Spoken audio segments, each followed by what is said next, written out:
Alright, Sunday night, end of the weekend. A little fun note from Heine. Swedes being told, this is to prepare for war. Okay, I just looked this up because I saw this comment. BBC. Warning from Swedes to prepare for war prompted concerns and accusations of alarmism. Civil Defense Minister said there could be war in Sweden. Backed up by Military Commander-in-Chief General Michael Biden. Swedes should prepare mentally for the possibility.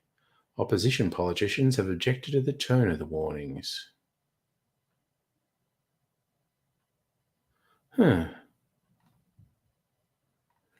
After more than 2 centuries of peace, Sweden's a few steps from joining NATO. All right, they think they're under threat from Russia.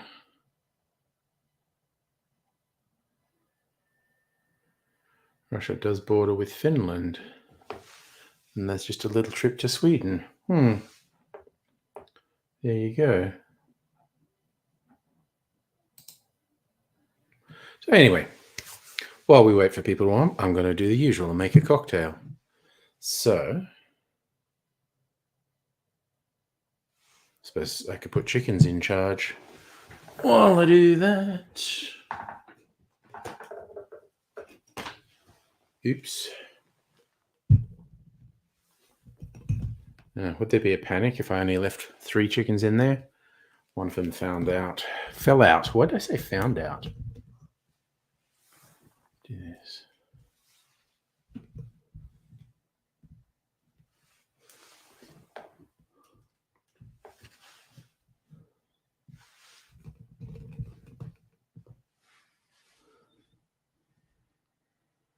There we go. Chickens in charge.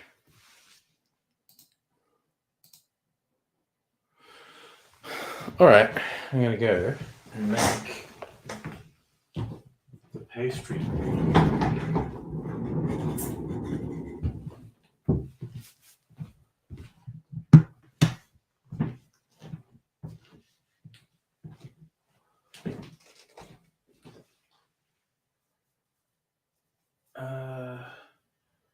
Oh wait, what in my brain did I just decide I was going to make? It's in a button hook. All right. Okay, so I'm definitely going to make a whiffin.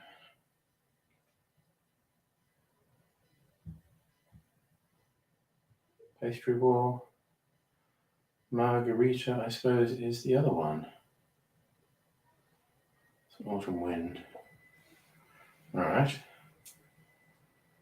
It's Bay Ridge. All right. All right, I'm going to make a pastry wall margarita. All right. Who's there? Hey, Justin, how you doing? I need to look up the site.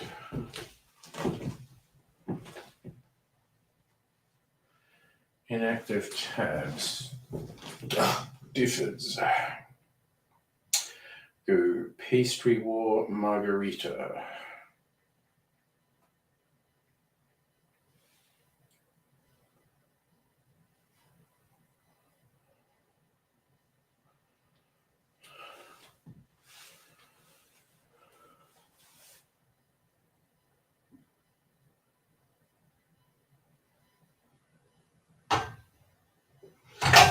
Fuck me sideways. Put me off. Oh no. That's what I was going to do.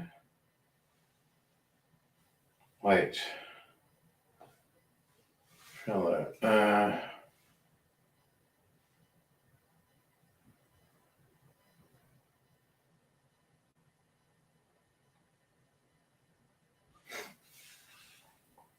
Actually, maybe I'll do this. Or, you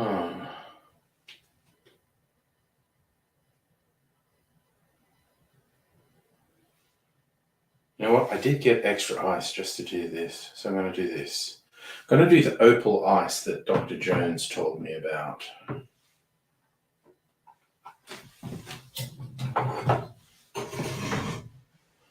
All right.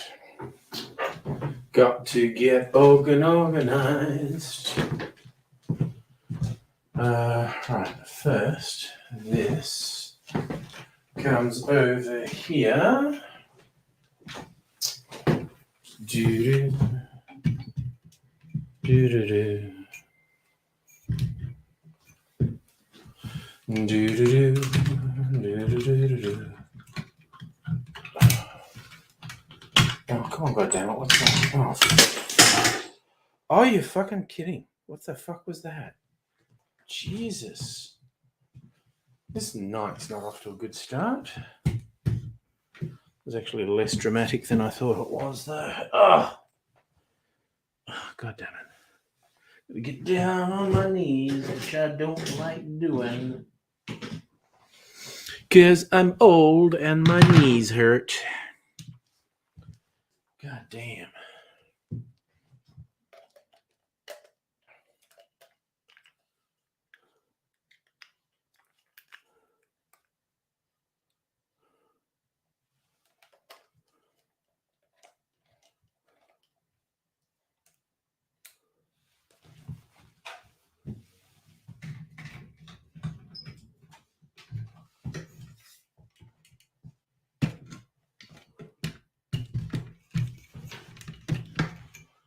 Okay. Well, that was a whole palaver. How do you do?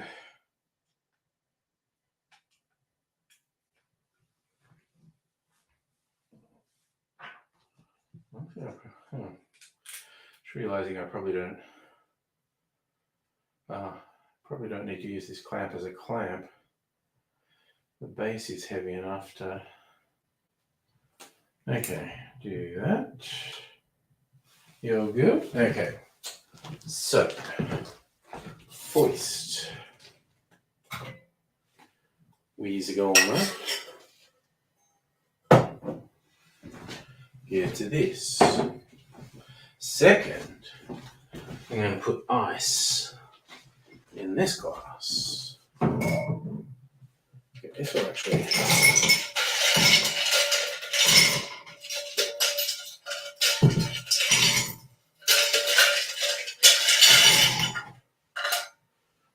Okay.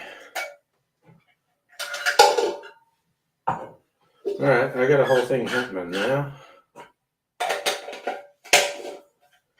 Good Lord, it's taken me a little while to get organized. Okay. Okay, so I want a rum.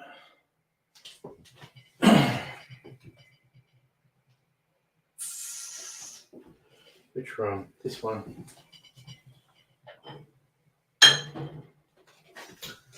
What's that one? My Eldorado 15. And it's not lightly aged.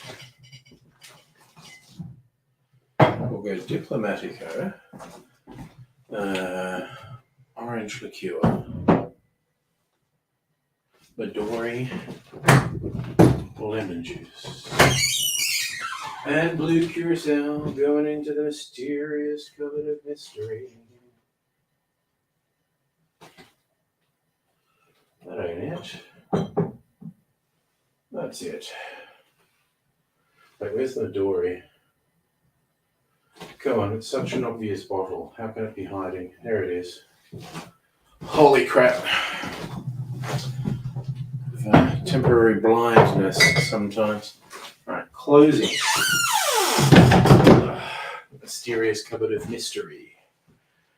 And we're ready to go.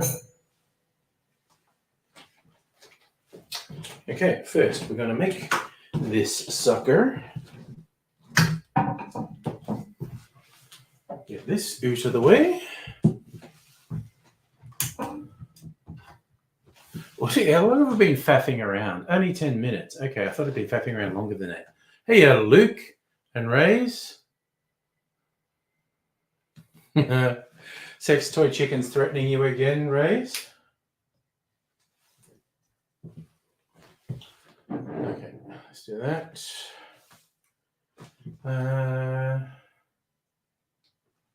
Luke.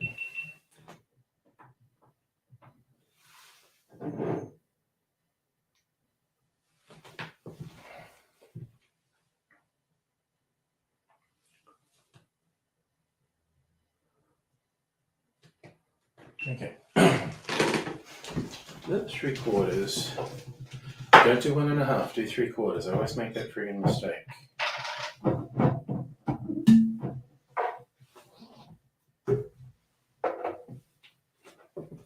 Is that? I'm worried that was some sort of fungus on there. It's just a stain. Okay.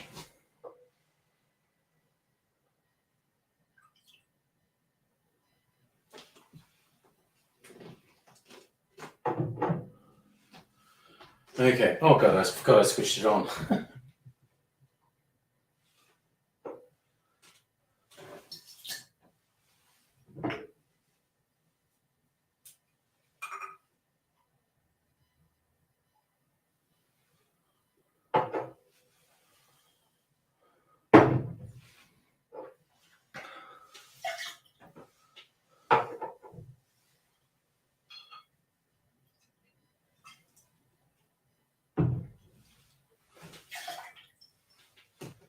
And lime juice. Lemon juice, in fact.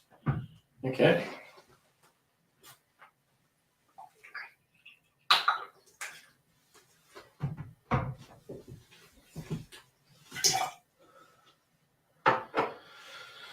Okay, so that's that.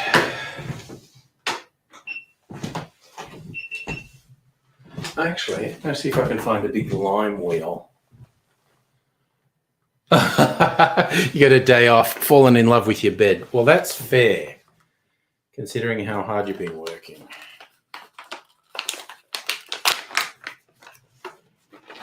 Oh, that's a nice big lime wheel.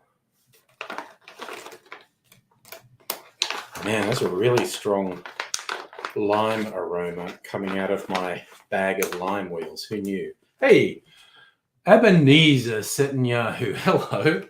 I'm just making a cocktail, as the banner says.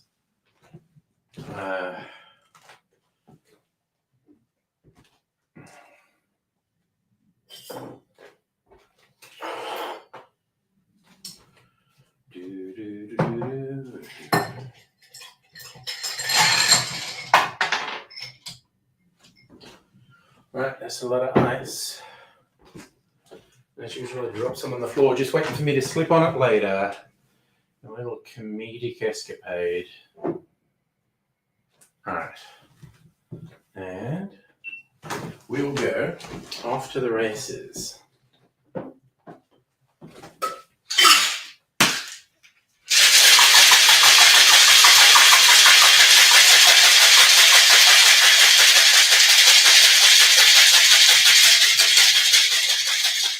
Okay, painfully cold to hold, so that's probably shaken enough.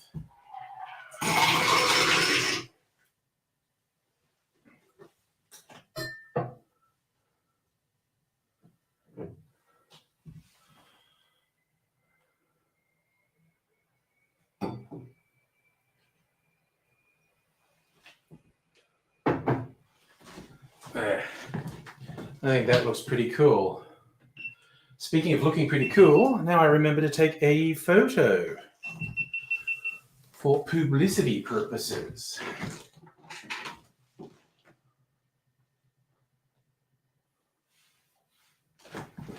All right.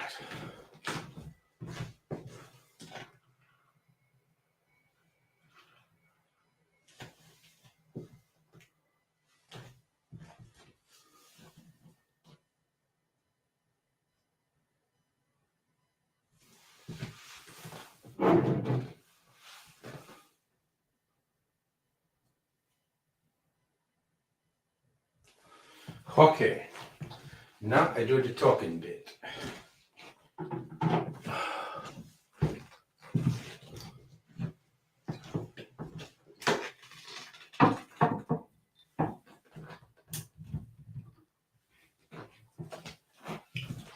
Alrighty. So switch that on.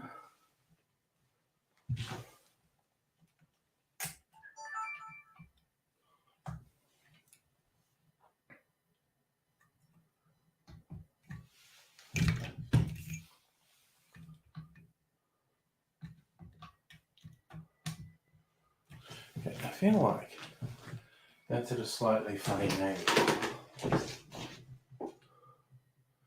Side there is higher. What does that look like? Does that make it better? No? Sorry, I'm just fiddling over a little thing here. Because it's just annoying me. Alright, that's a... This is why I need a professional camera person with me. Alright, enough of that foolishness. Let's go.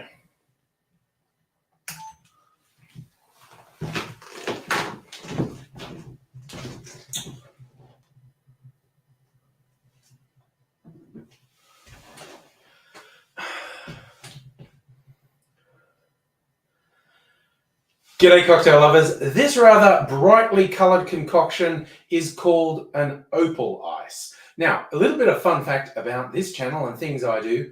My original YouTube channel on YouTube, which was way back in the early days, I was very active on it. It's called Angry Aussie. I still hang out with some friends doing live streams on there.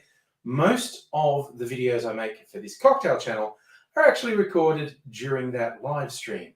So, thing I do. And this particular recipe was recommended to me by one of my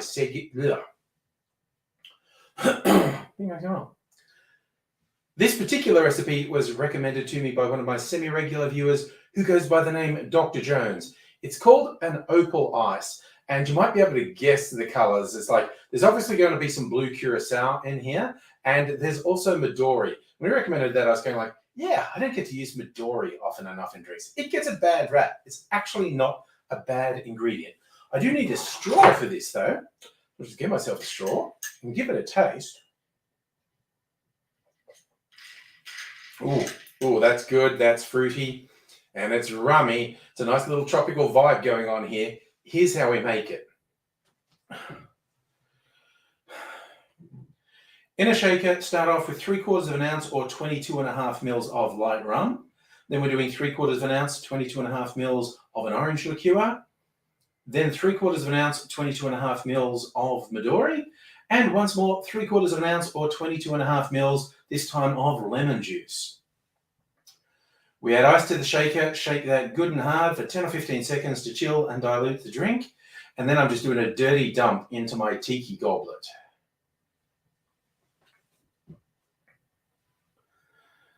The final touch is to float some blue curacao over the top. I quite like the colour it went as the blue curacao gradually worked its way through. I guess you could do this with crushed ice, or I know there is in the US opal ice. That's not really a thing people say here, but I think that's little pebble ice in the US, which I don't have. I could have done crushed ice, but I like this the way it turned out. Put a little dehydrated lime wedge in there for decorations. But yeah, if you like your tropical drinks a bit fruity, this is not as strong as some. The rum element is relatively low. But it's there in the taste. And it's just such a fun looking drink. Drinks don't have to be serious. Drinks should be fun as well. And this one's pretty good. I recommend you give it a go. The opal ice. Cheers. Now I'll sit down with this drink. And theoretically, I'm going to do another short one later because we've got to keep up that average. So in a month or so, I'm 3 months ahead And then I'm going to dedicate all the time to planning the documentary, which is going to be about local distillers. Okay, chickens can lay down. You know what? I'm going to put an orange peel in here. Oh God, I forgot that I changed the angle of the camera. A bit more. There we go. That's a bit better. Put some orange peel in my drink. Because that's why. Ray's excellent question. And that will eventually be answered. Don't have an answer for it yet.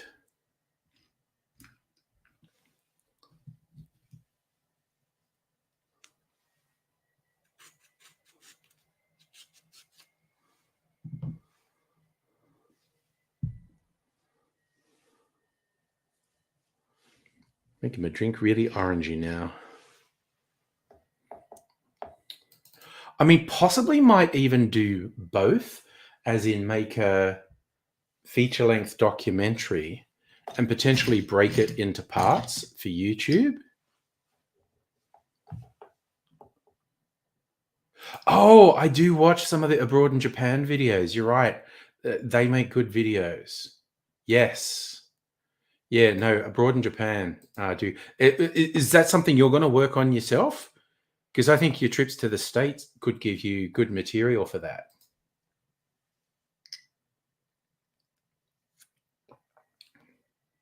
Man, okay, if Dr. Jones pops up, I have to thank him. This is actually really nice.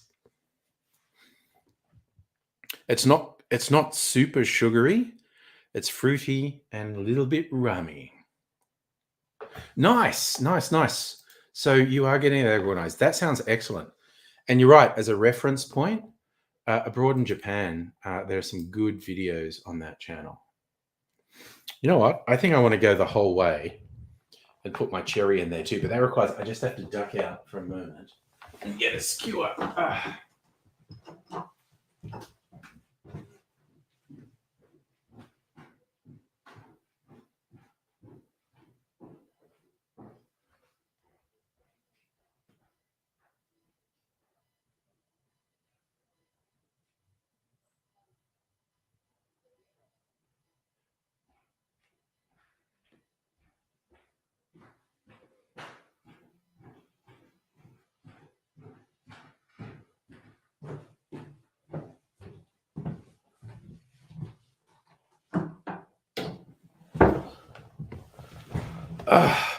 Back.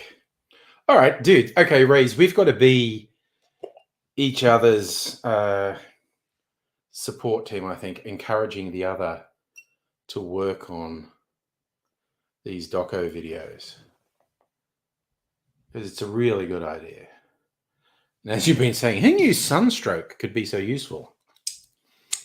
Sunstroke and exhaustion gave birth to a really good idea. I had another cocktail in mind to make a short one. And just as I was thinking about it, I think it might be, even though I had it marked down to do as a short, it might be better as a long one.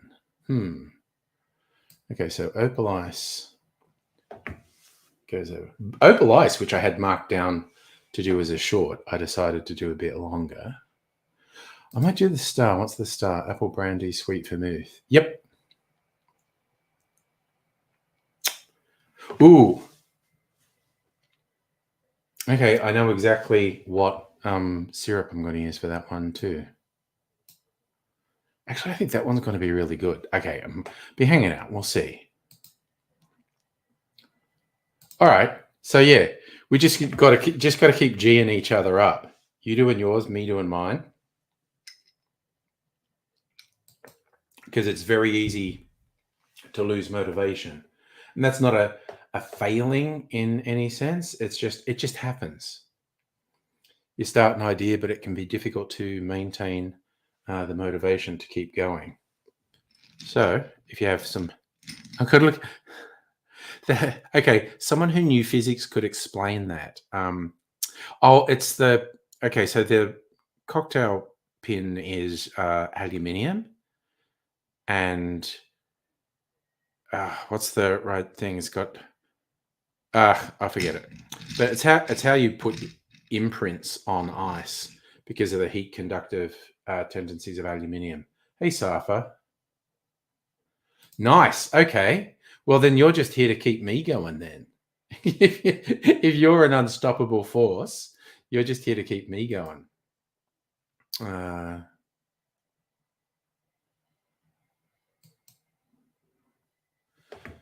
I'm going to see if this just comes up if I do a search. Aluminium on ice. Does aluminium foil stop ice melting?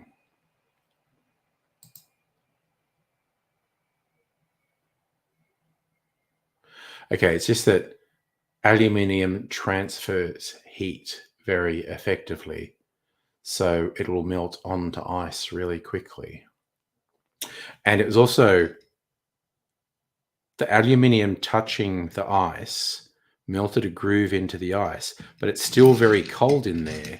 So then it refroze, and the little ice cubes were stuck to the aluminium pick.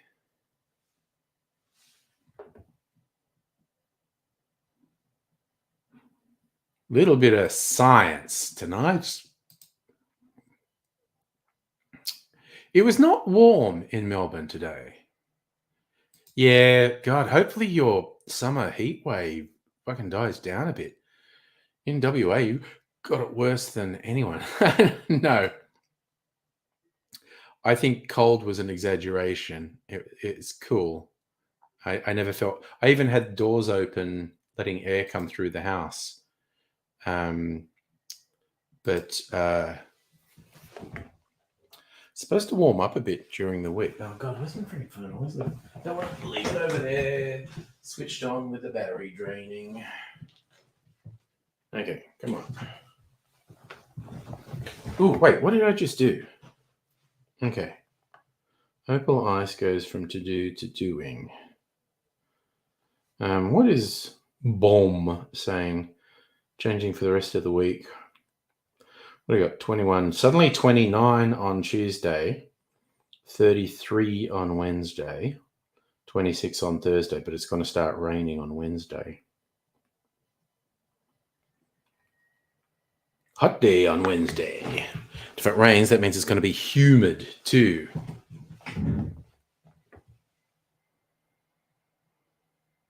So you go to the States, you'll be going from 35 Celsius to minus 35 Celsius. God damn. Oh, Safa, I couldn't resist. It's a while since I've been to the States, but I went to a YouTube event in San Francisco and then drove as a passenger with Corey, Mr. Safety, from San Francisco to LA. And I couldn't resist. We stopped at a petrol station, and they were selling these things that are about the size of a fucking buck. Like, you could fill it up yourself. It's like, yeah, I'm going to buy this cup and then fill it up with whatever I want from the soda machine. And I swear it was size of a, must have been, I'm not exaggerating. It must have been at least 2 pints. I was thinking of like a pint glass. I think it was like a liter. I think this thing was like at least a liter. You just take this cup up and fill it up, and the cup holds a liter.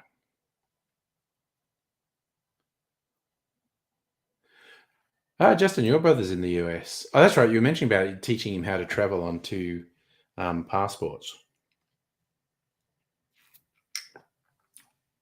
But yes, the size of the soft drinks they serve you at the food and convenience stores in the US trip Australians out a bit, because they're very large. Oh, Ray, you reckon you got one? Yeah, that I believe it. About 1.5 liters. They were ridiculously large. Safa, no idea. I doubt they would have sold ones as big as the American ones because the ones in the US are ridiculous. But I don't know. I do not know for sure.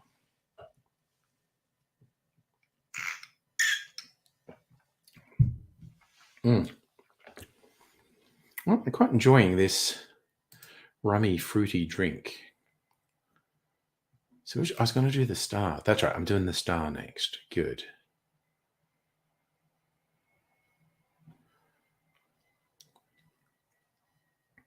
I need to go out and get the right syrup for it.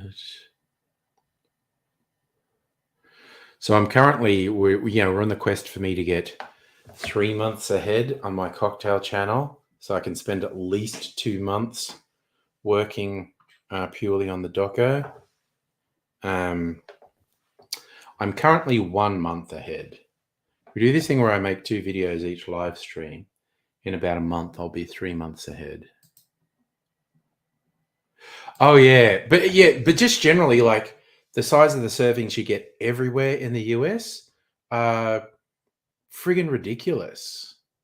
And there's one of the smaller chains, I think it's Five Guys or someone. Their whole thing is when you go to when you get takeaway from them and you like order a fries, they put the fries in, they put your burger in, and then they actually just chuck fries in your bag. So there's all these extra fries in your bag. And yeah, pizza slices, those pizzas which are diameter wise, like literally double an Australian large pizza. It's wild. Justin, people freak out about US immigration. Yeah, look, it's much less of an issue, approaching zero issue for people with a US passport, but US immigration have the power to be absolute fuckheads with no justification, and so it attracts power mad fuckheads.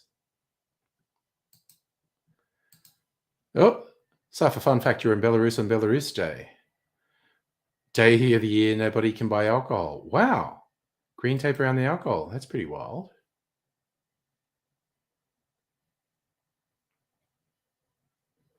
Not sure what you're asking there, Safa, about alcohol. Look, literally any immigration can do that. And I mean, that is the right of all countries to make things. But there are just so many horror stories about US border people just being absolute fucking shitheads. They are worse than anywhere else. Okay, well, okay, that I've never tried. Entering in from what direction? Okay, this is again, I'm speaking from complete ignorance.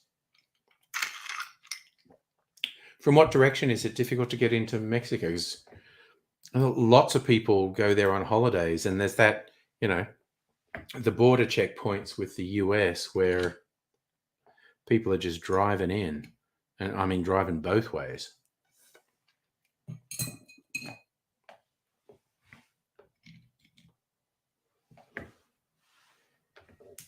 Oh, good. So you were coming into Russia with a Russian passport, but there were no stamps, yeah, because you'd been using your Australian passport to travel?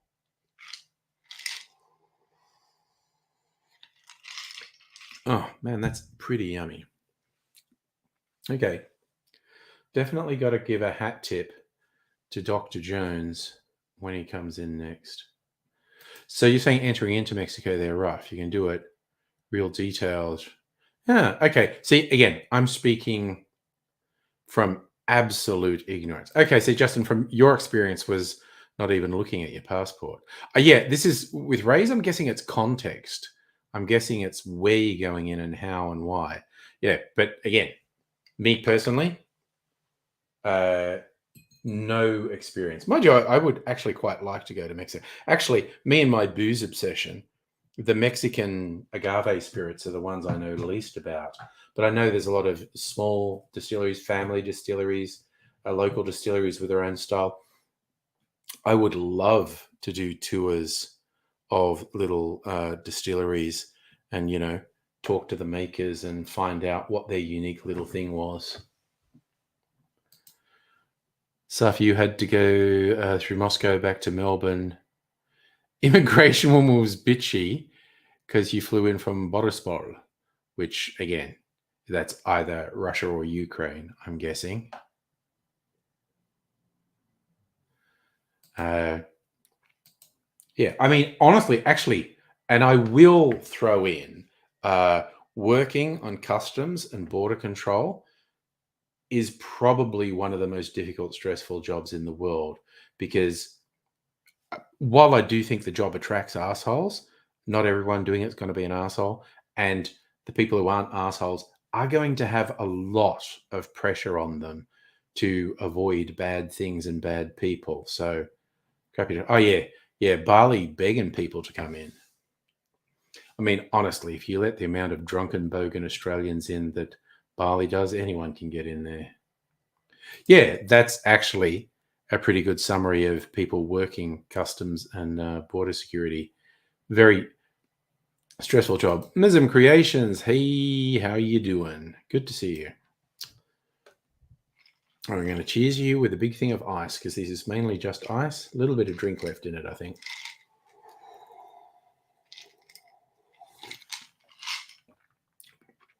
Yum, that was actually quite good. Okay. So for your trip, you were arguing with the woman in Moscow you have citizens' rights. Oh, right. Boris Paul's outside Kiev. Yeah, someone's going to be getting a bit antsy about the whole Ukraine connection, I could see. If you dual citizen, show the wrong... Oh, yeah, no. Oh, gosh, I bet it can. Absolutely. Yeah, you miss him. Yeah, it's been a little while. You like the cold colours? It's actually, look, see, there's a cat drinking a cocktail. Actually licking the cocktail, the martini out of the glass. But yeah, the colours and design are quite nice. People forget someone commits a terrorist act. Oh yeah, Jesus! If you'd let someone through. All right, I'm going to make this second cocktail just so it's out of the way. It's an old cocktail, pre-20th century. All right, the star. Let me get that up on El phone. Do you like my multilingual? The L, it is El phone. Just making me think of Homer Simpson trying to build a barbecue grill and failing badly.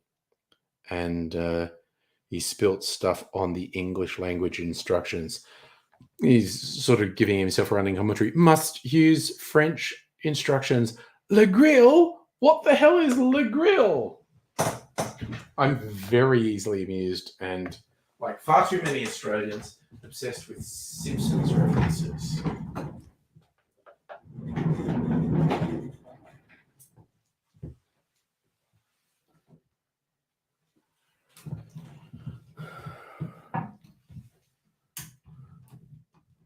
Okay, that there. This will be quite quick. This is quite a simple cocktail. Okay. Need to put some stuff away. Not using any of this.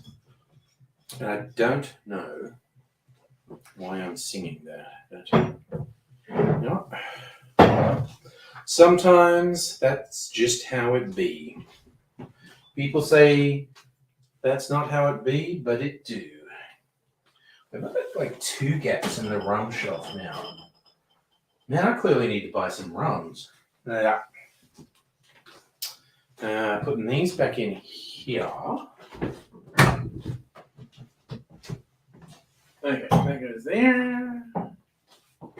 That goes there. Don't wake up now. Okay.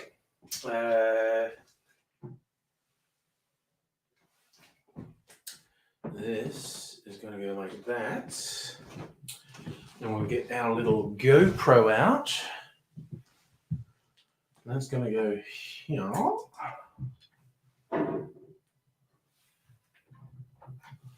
Like that. Right, and I just need an apple brandy.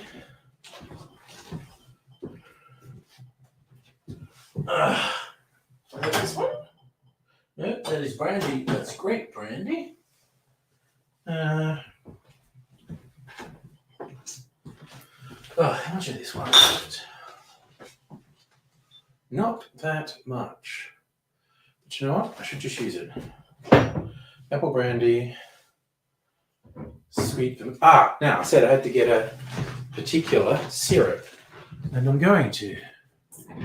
Hey, Strictly Sega. Okay, asking the big questions. Everyone's favourite Chisel song.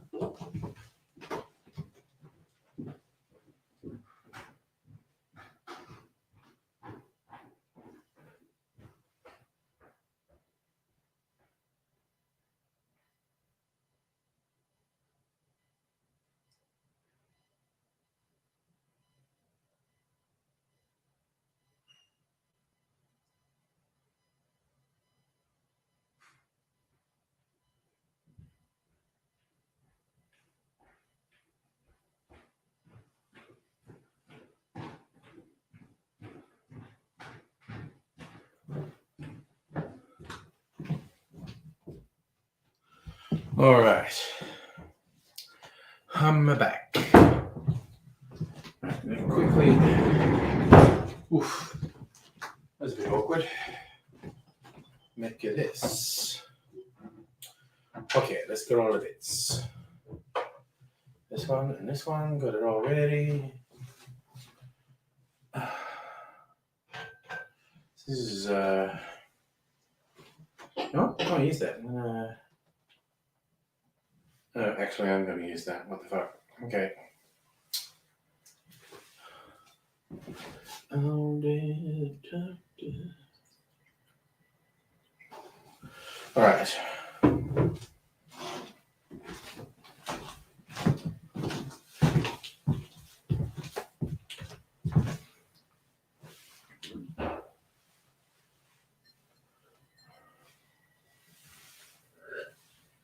Okay. Let's turn this on.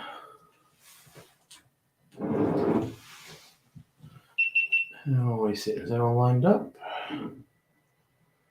All right. Let's go. As the Italian Prime Minister would say. That was pretty disrespectful of me.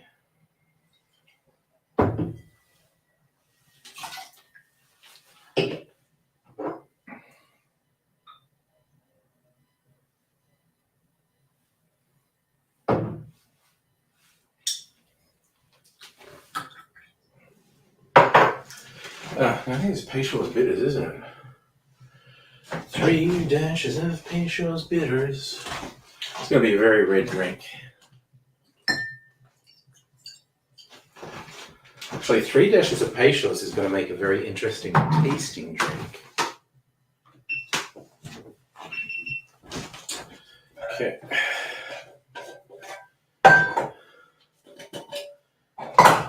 If you put it to ice and for the stir.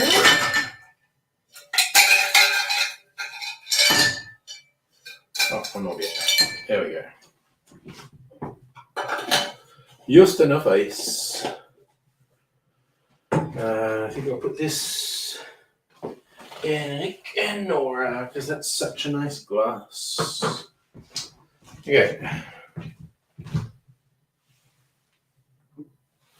So that.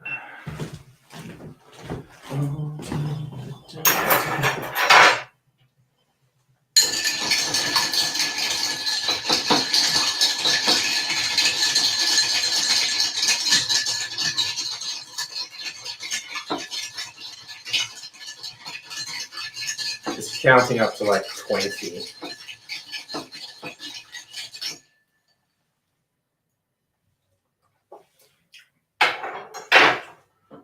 that is tasting pretty good. Make sure that glass is framed up properly. Yep, that's good. We strain in the glass.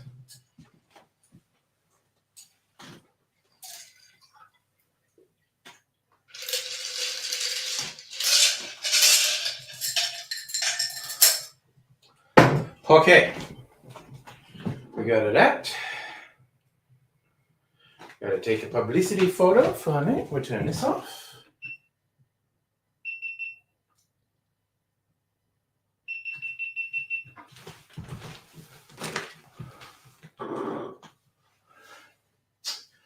Take a picture.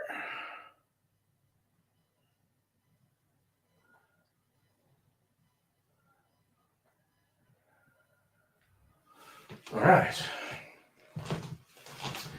And now I do the talkie.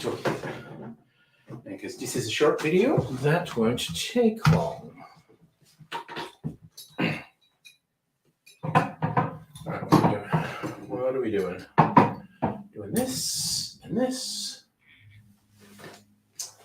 Turning that on. Turning this on. Seeing how we're framed up.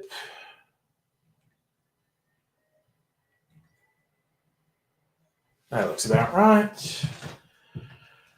That's on there, and here we go.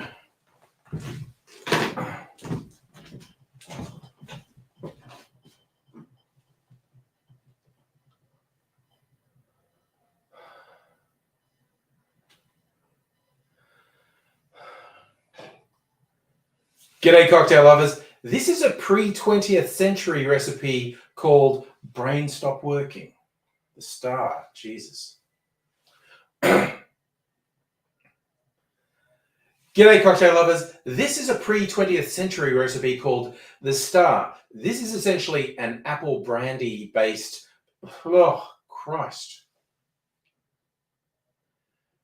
G'day cocktail lovers. This is a pre-20th century recipe called the Star. It's essentially an apple brandy based Manhattan. It's got a few elements that are all its own. You can see this deep, rich color mine's gone. That's largely because of my ingredients. It'll vary depending on what you use, but taste-wise,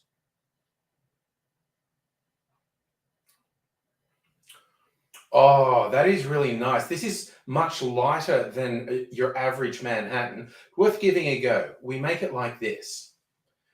In a mixing glass, we put 1.5 ounces or 45 mils of apple brandy, then 1.5 ounces or 45 mils of sweet vermouth, then just half a bar spoon, around 2.5 mils of gum syrup, and then we're doing 3 dashes of Peyshaw's bitters. Add ice to the glass, stir that for 20 to 25 seconds to chill and dilute the drink, and then strain that into a chill Nicanor glass.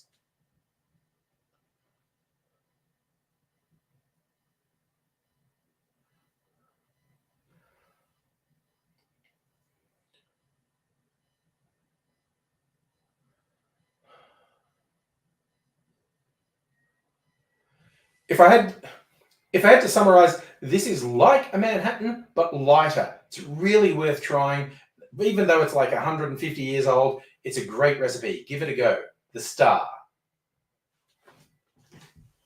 Whew.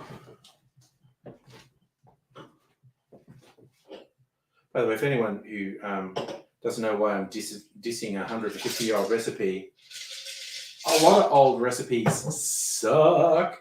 People have gotten much better at making cocktails, basically. Anyway, all right, turn all these things off. Do, and do.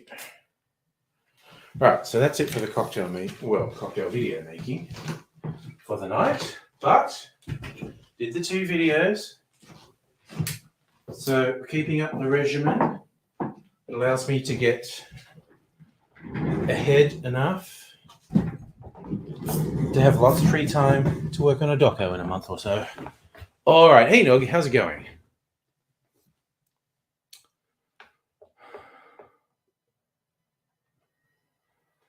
What am I feel like I've missed a whole bunch of conversation. I'm not going to try and catch up. Right. I'm going to put my garnishes in this drink, even though I didn't garnish it when I made it. There you go. Orange peel. Get a bit of orange in there. And my cherry. Oh shit, I dropped it. Oh well. Fuck it. I dropped it. And there we are. Yeah, first order. All right, you're planning travel to London. Nice. Is that for a specific event or just for fun? I'm actually not 100% sure what part of England you live in. Oh, geez, that sounds troubling. 46th President's inauguration cocktail. Saw on TV the other day. Damn. I'm filled with foreboding.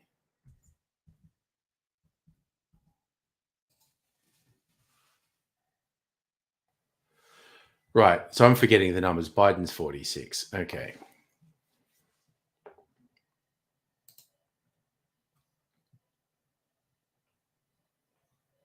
All right. Yes. Sorry. I did see you say that before. Barnsley Chisel. It's going to be Chisel, not Barnsley. Okay. And these are going to be the ones from my youth. So this is around the Circus Animals album and maybe a bit earlier. So probably, I mean, Khe Sanh is a really good one.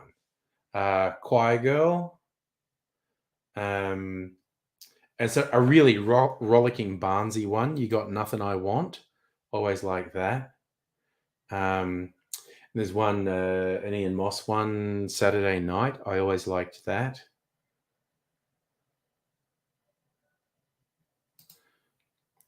So you're doing a podcast. Oh, nice. Oh, I've heard of that podcast, Lions Led by Donkeys. Yes. Yes, Last Train Out of City. This is a joke I put in the description of this. It's like, man, so many bogans misunderstood. Actually, two good ones. Flame Trees and Forever Now.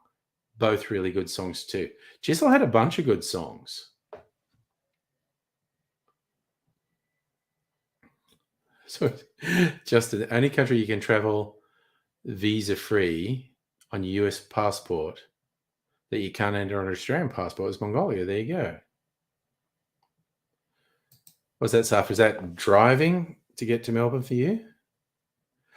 Oh, yeah, cheap wine was pretty good. We were very into that when I was in high school. Cheap wine and a 3-day growth.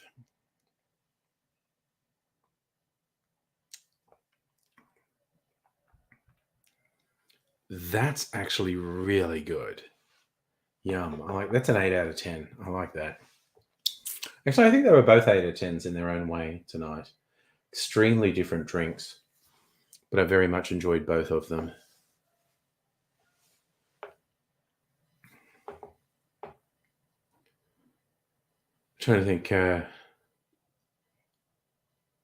There's a one time Chisel were on the Countdown Awards, and for whatever reason, they decided to trash their set at the end of the song they were doing, which was very funny, doing the whole rock and roll thing of trashing the set, which I think caught Molly Meldrum a bit by surprise. It's hard to be sure because these things are often totally scripted. They go, "Oh, what a wild, crazy thing that just happened," and yeah, you find out later it's completely scripted.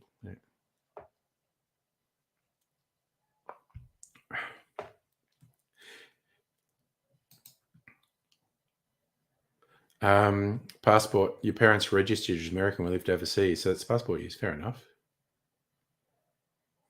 Oh, there you go. Dad's wife's Mongolian. Do you not like the way this one looks? I mean, it's probably just looking black. It's this very deep red. It's an opaque red.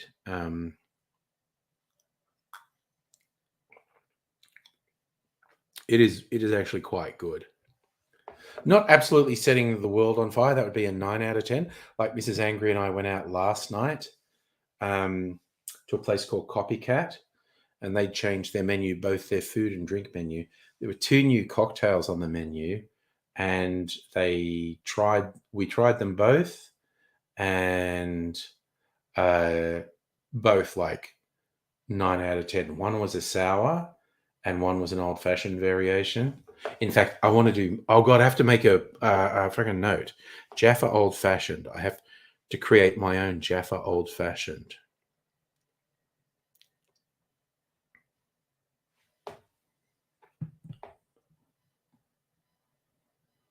Well, the reason it looks like wine, Safa, is it has a lot of sweet vermouth in it, which is a fortified wine.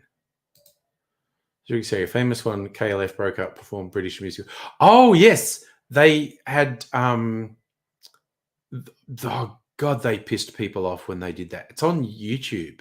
There's this really like not famous death metal band that did the performance.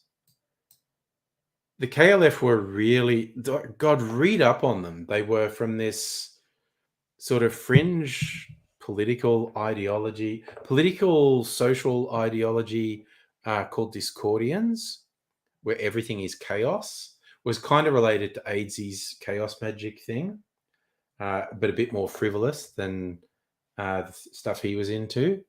And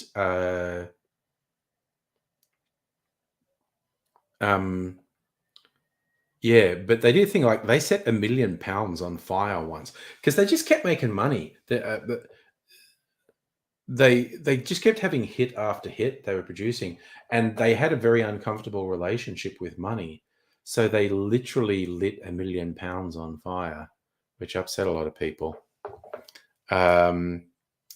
And when you look at some of the film clips they did as the KLF, like they built this set with all this water and a submarine. They were like spending $1 million on a video clip, and they were still making money because they were just making so many hits. It's pretty wild. Okay, there's Safa. Your grandma's a bit closer to Genghis Khan than many. I agree with you, Rays. There's the thing about a quite freaky percentage of the world maybe has Genghis Khan DNA, but yes, I think Safi, your grandma, it was closer than most from the sounds of it. So you can say you have their book, you bought it in '98 before it got mega expensive. How to make a #1 hit single? Yeah, because the KLF released under a couple different names and produced stuff, and in the '90s they were just making hit after hit after hit. And like I said, they had an uncomfortable relationship with money. But I love all the KLF tracks, and they uploaded them to YouTube a couple of years ago in HD format, which was awesome. Honestly, probably the one I have a real soft spot for was the version of Justified and Ancient they released with Tammy Wynette doing the vocals for it. Which is very different to the album version, but so much fun. And the story goes, and I can't verify or validate this, but it's like they got in their head. They had to have Tammy Wynette come out and do the vocals. And it's like, so they called her up or called her management up and said, we want Tammy to come to England to do a vocal and be in this film clip. And it's like, no, Tammy doesn't want to do that. And they just responded, we will pay Tammy $1 million American, fly her out first class, put her up in first class accommodation just for one song. To which Tammy Wynette said, yes, I will do that. I cannot verify that that's a true story, but that was the story that went over. You reckon they flew over to Tennessee, strictly? But they built that huge fucking set, whether that was in England or in Tennessee. I know they spent like $1 million on the clip. But I've got to have a soft spot for that. I kind of like all the singles they released. But I have a real soft spot, that one.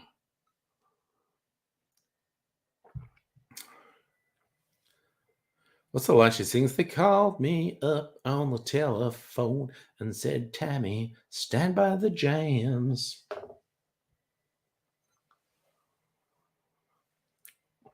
Okay, that was really good, that drink, actually. There's a bunch of Peychaud's bitters in it, and I wasn't sure what they would do. So the recording was awful. It's going to be a trance version, Stand By a Man, called Stand By the Jams. Okay, so was it an unhappy? So that's in the book. I'm assuming because you've got all this info. It's in the book, and that's when they switch from a police car to the ice cream van. There you go. Yes, they're justified and they're ancient, and they drive an ice cream van.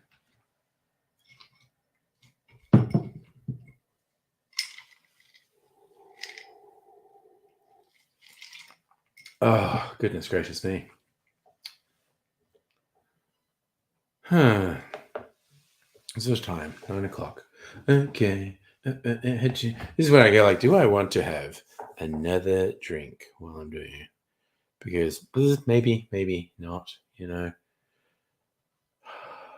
So I'm always obsessed with going, oh, I could do a version of an old fashioned. Okay, so it is in the books. Sell the $1 million. Oh, they're saying their original idea for the million was to nail it to a piece of wood of art. There you go. Bids only went to 50K. There are all these stories about people. I think a lot of the partially burnt money washed up on the Irish coast, and people thought it was something to do with drugs or whatnot. And it eventually got traced to the KLF setting fire to £1 million. And then they were like, let's drop it from a helicopter. So I assume the idea with the helicopter was dropping it onto a populated center. But yes, if you caused a riot, which you probably would, you could very well get into a lot of trouble. I think they released a doco a few years ago. Oh, did you miss me talking about date night, Sartha? I went to a place called Copycat who had changed their menu, and the food was just freaking awesome. And they had 2 new cocktails that I would rate both 9 out of 10. God, that's right. I must have got distracted. I was going to do Jaffa Old Fashioned. How did they do? And now I'm going to look at their website and see how they described it. Oh, I might even make. Okay, I'm going to make a Jaffa Old Fashioned now. I actually just realized how I could do it. Very much do my own version because I kind of did this the other night and it was fucking awesome. But I am still going to look at the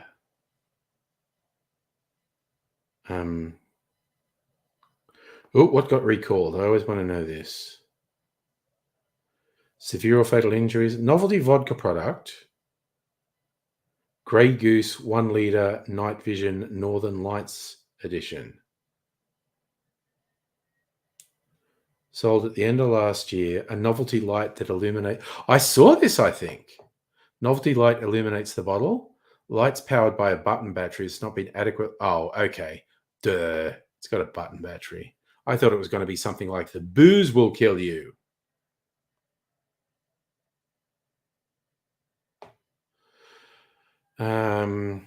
Okay.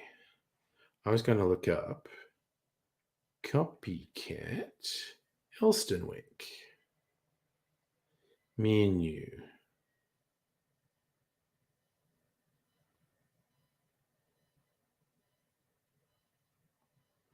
No, I want to go. Where's the fucking?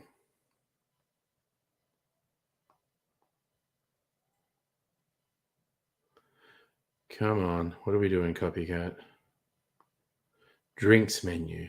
Is the drinks menu up to date? That's what I want to know. It isn't. It is not. Okay. Well, that fucking answers that. Their website is not up to date. Dang it. Teslas are fucking garbage, honestly. I mean, people like them. 4,400 recalls and 70,000 per car at the low end. Yeah.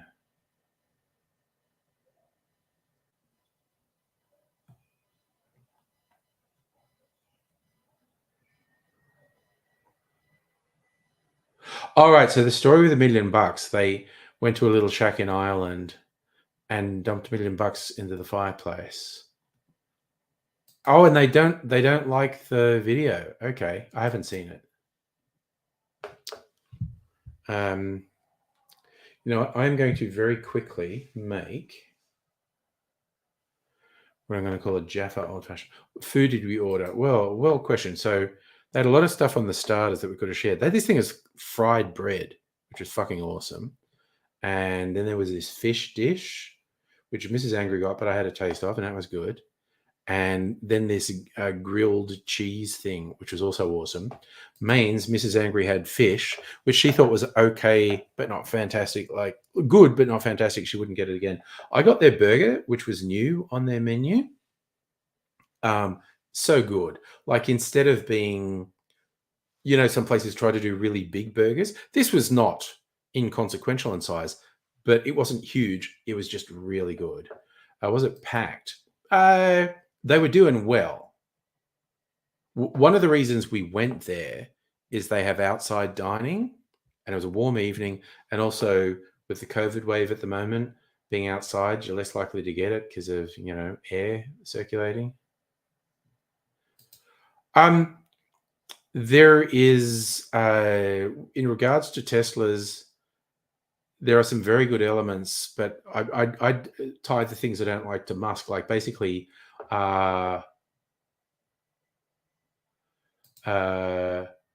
Musk lying repeatedly about the self-driving capabilities of Tesla. Like, he's just fucking lying.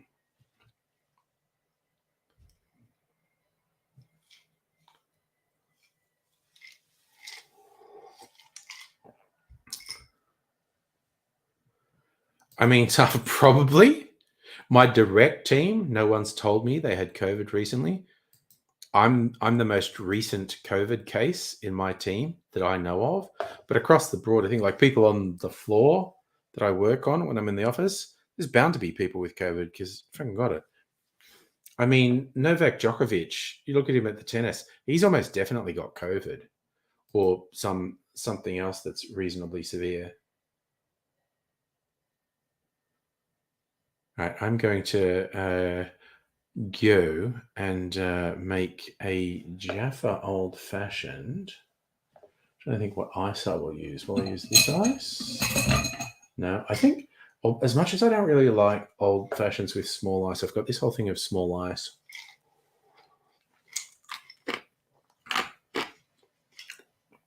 I'm just going to use it. But I'll just do it in a small glass. Okay. Small glass.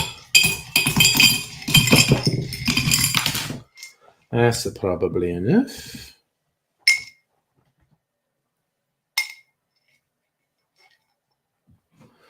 So Thunderfoot did a great video. Oh, yeah. Hyperloop was, again, a complete fucking scam from Musk. It's like the guy's just a liar and a grifter. So it's improved Google Car Blueprint. Yeah. No, it's Musk is just essentially a liar and a con artist and a weird, creepy, fucked up narcissist. Okay. So, I'm going to do a high... Right, you'll settle down. I'll put you back. You go here. Okay. So I want a high proof whiskey. Which one will I do that is higher than average? I could do my Lagavulin one here. What else have I got? 46% musket barrel. 48%. It's a small batch. Hungarian oak. You know what? I'm going to do this one. Starwood's Hungarian oak. 50%.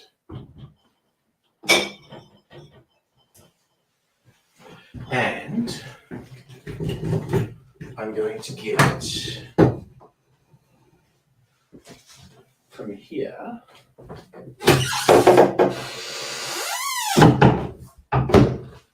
is Jamison's orange liqueur. And also orange bitters. I've got a new thing of orange bitters. Where is it? That's cranberry bitters. There's my Regan's orange.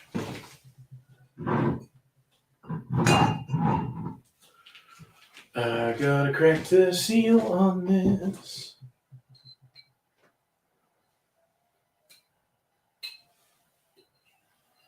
Okay. I've got a light over here. What's it going down? Ugh. He's curious. Hyperloop was a scam. I must take money. Should have gone. Oh, yeah. No, there's. Hyperloop was definitely bullshit. All right. Come on. We can open up orange bitters.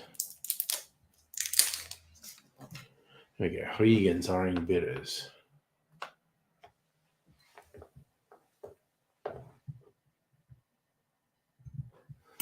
All right, so I'm just going to put this together over here.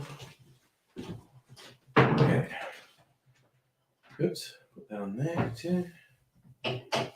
Use this sugar syrup.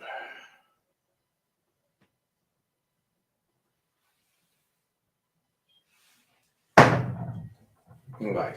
Put that in. And put that in. Oh, this should have some chocolate bitters too to be Jaffa, I just realised. Maybe even some creme de cacao, now I think of it. Alright, just making this shit up on the fly. Want some chocolate notes in this.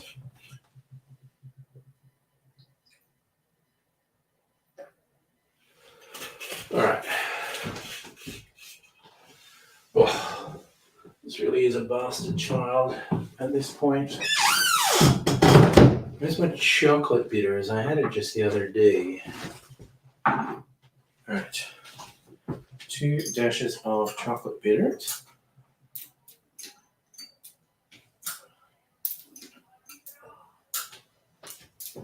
Chocolate bitters. And orange bitters. Okay.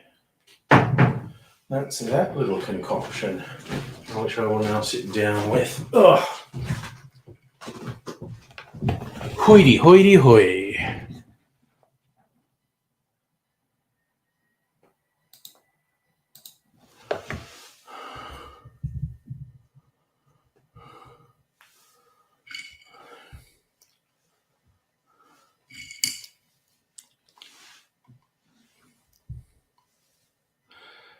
Oh, God, ignore that fucking moron.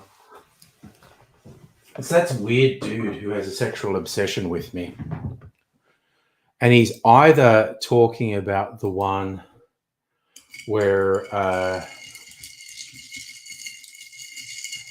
was talking with a Black American comedian and explaining to him why, despite his encouragement, I was not going to use the word I was not going to use the word nigger colloquially. Or the other one might have been talking about Australians' dubious names. And I was saying, like, people think coon cheese is a bad name, and it is.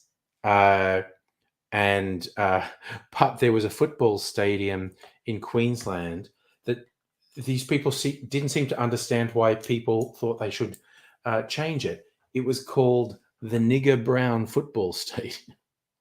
It was just like,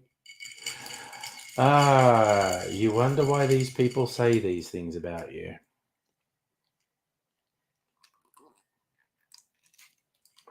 But again, strictly Sega, just for a laugh, I don't know if you noticed that weird obsessive freak was mentioning that it was I don't even remember what he said. It's 12, 15-year-old video. Uh, and what sort of weird, sad, obsessive freak goes raking over? And because I've got thousands of videos on YouTube. So this is just giving the message that this fucking weirdo is spending endless hours obsessing over my videos, which, I mean, as the old saying is, I'm not saying I'm not flattered that he has an obvious sexual obsession about me, but dude, calm the fuck down. Oh, AI is a scourge generally. It's going to be an ongoing thing of really shitty things produced with AI programs. Yes, all the views on my channel at the moment are that weird freak obsessing over me.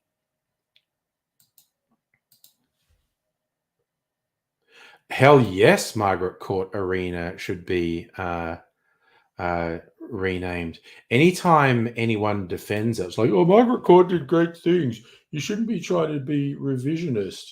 Uh, my little rhetorical landmine I put in the path of people who say that is like, well, that's a very bold pro-pedophile stance you've taken.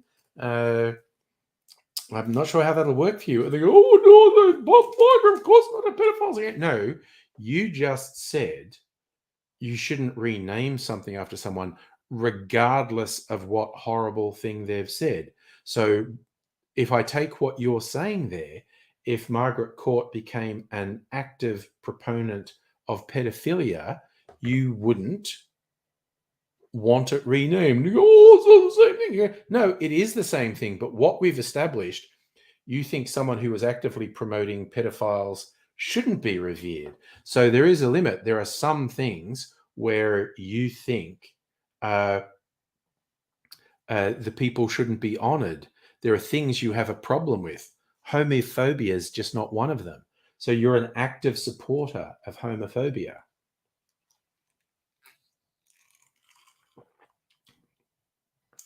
Okay, that's really yummy. Yes, the court named after a court, the Margaret Court Arena. And she's just severely awful.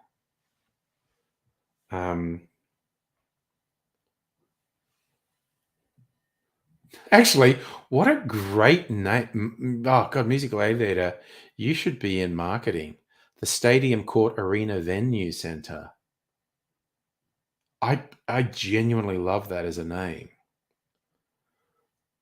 Like if I was a billionaire, I would open a venue and call it that.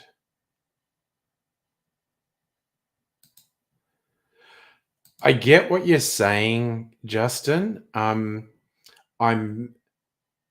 very wary about going to that road, although it is weird how often these really high level homophobes turn out to actually be queer. But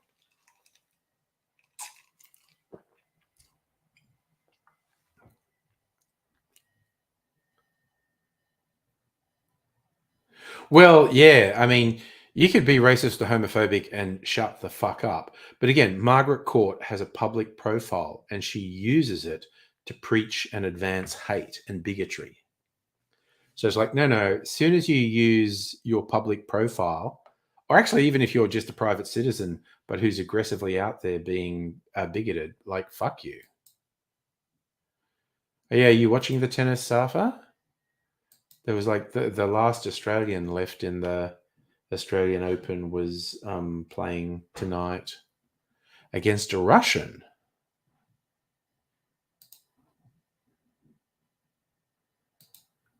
Not sure where that went or if they're still playing or what the case may be. Oop, there's a tropical cyclone forming off the north. That's always bad.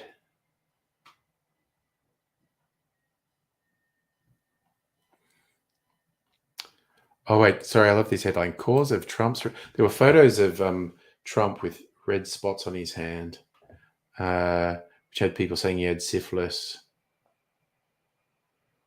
were caused by blood from a paper cut, which it doesn't look remotely like that.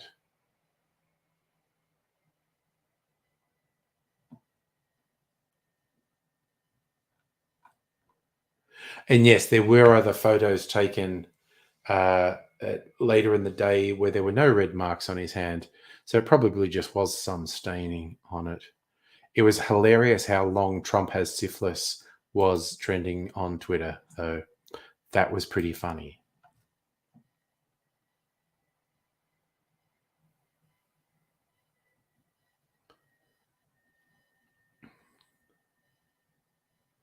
Oh, I remember things like that happening at the tennis. Bosnian and Serbian fans getting in a fight. Yes.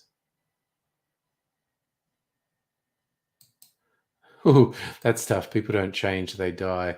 Well, I think people do change. Not everyone, but I think people have the capacity for change. And um, I'd like to give people the opportunity to change and not be so awful.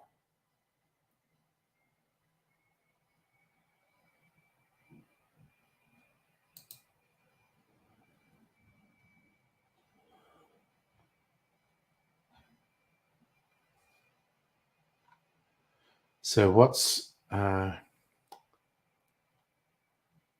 oh, Demon won the second set.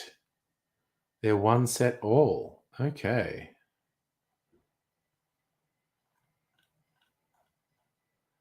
Alrighty. So first set to Rublev 6-4. Second set to Demonor 7-6. Ah. Well, man, that crowd's going to go feral. Uh,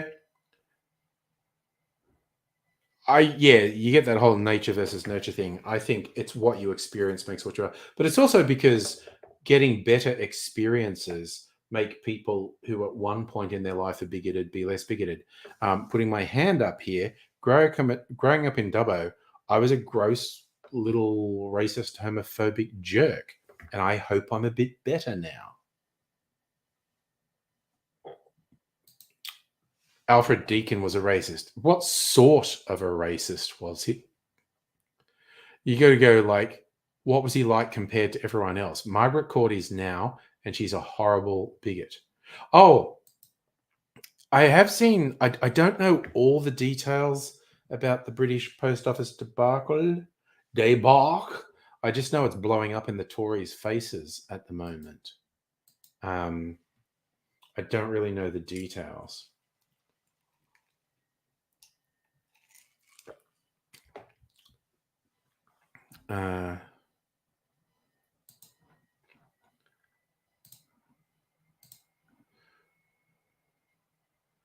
I guess I could look it up. I'm on the internet.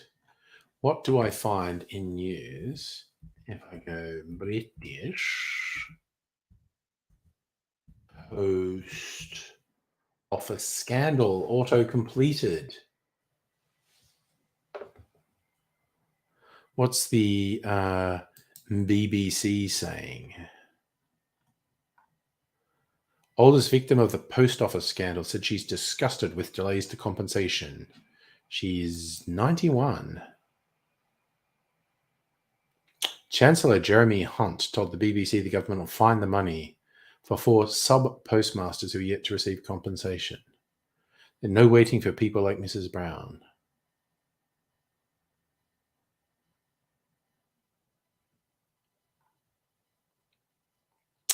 Computer terminals were installed over more than 17,000 post offices, described as the biggest non-military IT project in Europe to automate and simplify everything. But over a few years, Mrs. Brown says her branch gone from making a profit to making big losses. When Horizon was first turned on, her branch showed a deficit of £500. Afterwards, it regularly came up £1,500 short. Initially, she was... Also, I guess these are private businesses running post offices. Reluctant to tell husband Oswald about the losses, used to lie awake night.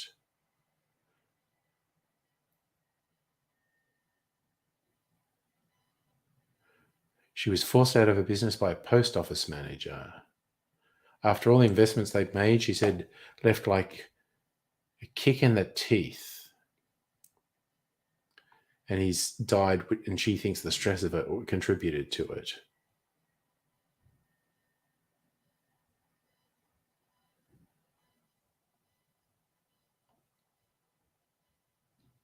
Wow, what a fuck up.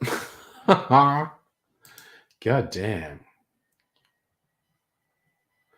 Justin, everyone is to a degree product at the time they grow up in. So, Ray, you're putting your hand up. You're ignorant to third world immigrants and teenage careers when you people from Sudan. Yeah. Oh, traveling is one of the best ways. It's not a cure-all, but it's one of the best ways to be less bigoted. And yes, you know my favorite one about judging by the time? When people say Columbus Day shouldn't be celebrated because Columbus was a psychopathic raper, pillager, slaver, and pedophile, because he actually was. And people are like, oh, you've got to judge him by the standards of the time. It's by the standards of his time. The Spanish royal family recalled him and wanted him imprisoned for his excessive behavior. It's just, by the standards of his time, Columbus was a monster. So there was 100 people went to jail because of missing money because the computer updates didn't connect with people. Oh, wow. All right. So an expose was on ITV last week. That's why it's in the news now. Okay. Oh, sorry, musical aviator. I just worried you're bringing up Columbus as well. Yeah. But that's the funny thing that really conservative apologists go, oh, you're judging Columbus by today's standards. No, I'm not. By the standards of his own days, Columbus was a monster.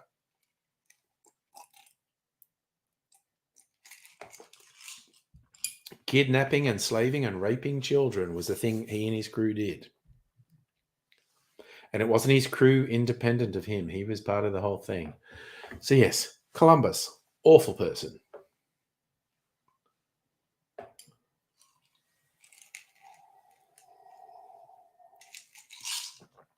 Okay, that was pretty good. My Jaffa old-fashioned was pretty darn good. I'm doing this straw. Don't want it onto my non-alcoholic drink. I might just drink the water from the melted ice. That's very refreshing. I was going to drink some Sprite as well, but maybe. Oh, it's only 9:30. I don't know. Maybe, yeah. Oh yeah, that was pretty common, Justin, for colonized countries to have things named after the colonizers. And the true horror of Columbus's behavior was not that widely known until comparatively recently. But he was awful. Musical gave it a fun history. Oversimplified dropped 2 videos about the Punic Wars, including the Alps crossing, killing 150,000 Romans. Okay, that's like that old joke. Was it the meme that was going around last year about how often men think about the Roman Empire? Me, the answer is never. I think about that meme about asking men about how often they think about the Roman Empire more than I think about the Roman Empire. If that makes sense, which I strongly suspect it didn't. But that's an occupational hazard when I'm talking, that what I'm saying simply won't make sense. So even just talking about fun educational YouTube videos, I did see one the other day for SciShow, Hank Green doing one that was essentially a fundraiser for SciShow. And he talked about really shitty YouTube channels that were doing fairly well, that were not doing good science, that were not doing good education, that were just putting sensationalized shit on their channels and like never retracting it when someone points out what they put on. They just never acknowledge that they put completely false stuff up. And I was like, come on, name and shame. Who are they? He's too nice to name and shame. Ah, nice. See, your history is much stronger than mine, musical aviator. We weren't thinking about the Roman Empire. It was the Republic era. And yes, no, I don't think of the Roman Empire. It was a funny meme, but nothing to me. Schools changing their house names, yeah, that'd be a thing. Oh, nice, Strictly Sega. You had ones named after Robin Hood, Sherwood and Locksley and Archer. That's fun. I went to a Catholic school, and the schoolhouses were named after saints, reasonably obscure saints, actually. Lennon, Macaulay, Moore, and Lascelles. So didn't go for the obvious ones. I remember one of the old Triple J supporters saying he's had a schoolhouse that was called Gay, and it was named after someone. And they didn't change it till the 80s because it was just being mocked too much that there was a schoolhouse called Gay. It was named after someone whose surname was Gay.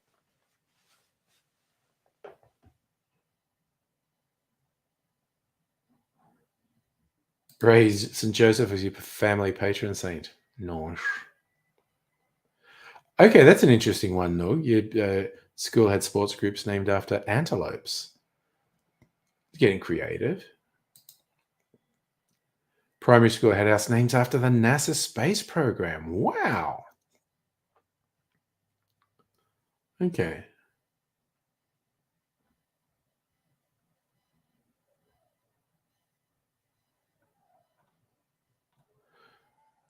Oh yeah, so I wouldn't. You were at St. Michael's year in Kilburn. Yeah, I wouldn't expect a Catholic school to have wacky house names like that. But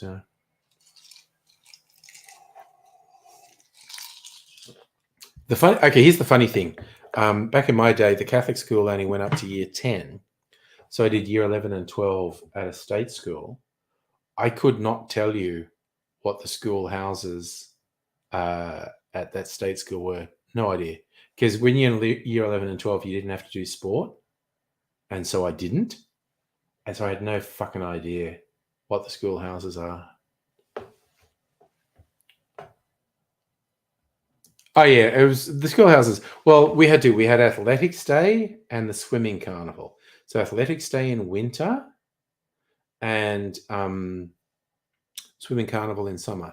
Oh, God, you got an attention to detail, Strictly Sega. Yes, I did an interview for a minion / lackey / slave on Friday, and we got someone, and it was good. He's good. He's actually working there part-time now on a special graduate program, and he applied for the full-time job and got it, which is a great success story. He's really good. So yeah, he will be a minion. Hey, Fletcher, by the way, you wagged sport at Melbourne High. Yeah, I had a bit of a tendency to do that. Suffolk Catholic school, girls' boarding school, stopped boarding, allowed boys in the 70s or 80s. There you go. Yes. Okay. I'm also. I can even remember the colours for the Catholic school. Moore was blue, Macaulay was red, Lascelles was yellow, Lennon was green. I and my entire family were in Lennon. So Justin in St. Michael's named a house Breen, named after an ex-student who, oh God, became a Liberal Party senator. Oh, that's creepy and suck-uppy. That's I find that unsettling, quite honestly. Not good. Thinking, okay, I'm going to have a non-alcoholic drink. I've got some Sprite, and I've just got a little bit of passion fruit juice that I was going to use for a cocktail and then didn't. Strictly Sega, you only remember your own, Kilburn.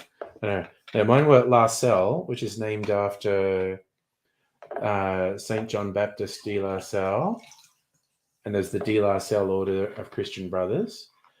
Moore is like Sir Thomas More. He was a Catholic martyr in England. I think Macaulay was the one named after a woman. I think that was Catherine Macaulay, St. Catherine.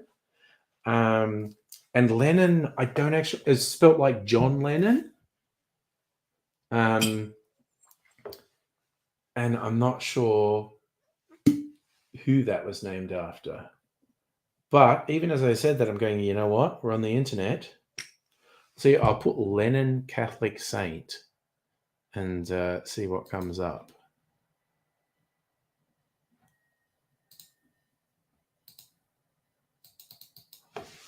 Go Lennon Catholic Saint.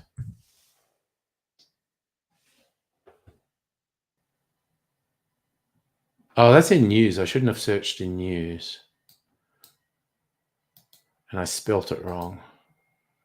National Catholic Register did say, imagine if people actually fell for John Lennon's nonsense. Now I have to read that article because it just sounds so cool.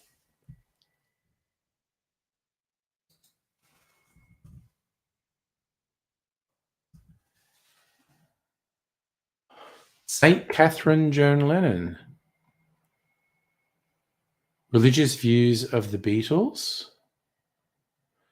Was John Lennon Catholic? Okay, here's an A to Z of saints. Oh, look at that. Search saints. Yes. Oh, fuck off. I'm not giving you money, you fucking weirdo. Trying to work out who Lennon was named after.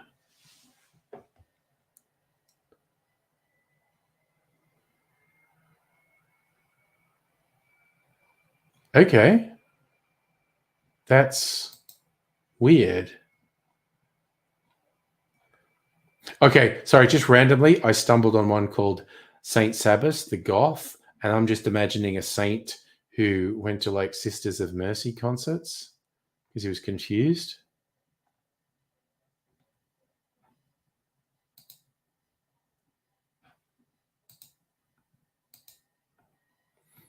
Okay, I would not have thought this was...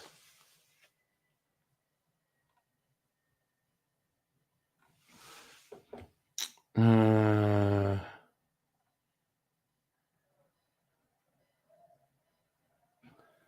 right. Wow. Okay, so I don't even know who my schoolhouse was named after. Rays, get some sleep, bro. Take care. So St. Michael's houses are Breen, Kilburn, Sarum, Hughes, and Mitre.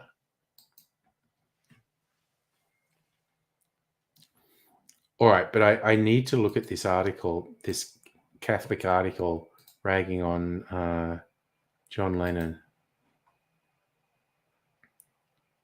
Oh, wow. This person sounds like fun. This is how the article opens. Sometime I wrote a little piece about John Lennon's hymn to original sin, aka Imagine, expressing my bafflement that people, including Catholics who ought to know better, regard this as a hope-filled anthem of the coming great rosy dawn, and not what it is, music to accompany the machine gunning of the counter-revolutionaries. I got lots of mail for it, but one note which particularly stands out as illustrative of the problem follows. I'm a lifelong Catholic, educated by Holy Name Sisters. Do you actually write for Holy Magazine?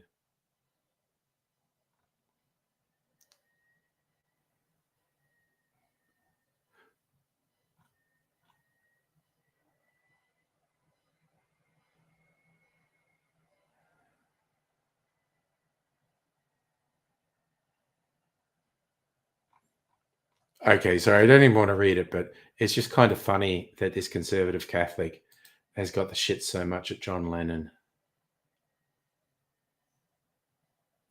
Oh, that's fun. You went to the same school, but not at the same time. Little bit of trivia. Now's about the time when some of the Dubbo lads should appear. People I went to school with. And actually, oh no, not all. Kathy, who came on the stream a few times, she was at the Catholic school with me. But some of the lads who come on occasionally were all from the state school. We're talking about, did you have hats, Justin? We didn't have hats. Oh, yes. Private schools with the dorky straw hats. Yes. No, I was in Dubbo, Fletcher. I was never in Lithgow. I went to uni in Bathurst, which is near Lithgow. But I grew up in Dubbo, which is way further west than Lithgow. Lithgow's in the mountains to the west of Sydney. And Dubbo is several hours further west of Lithgow.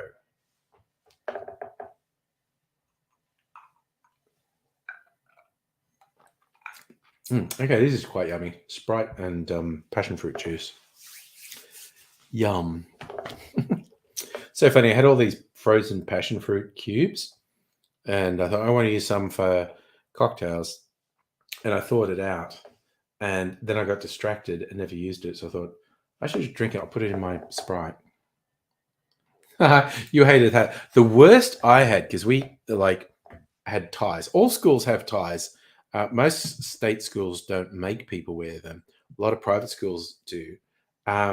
When I went into year 7, was the first year my Catholic school didn't force the boys to wear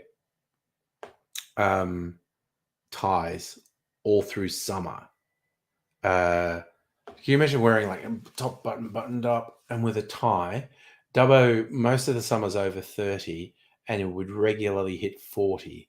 Could you imagine just being forced to wear a tie all through that when you're a teenager?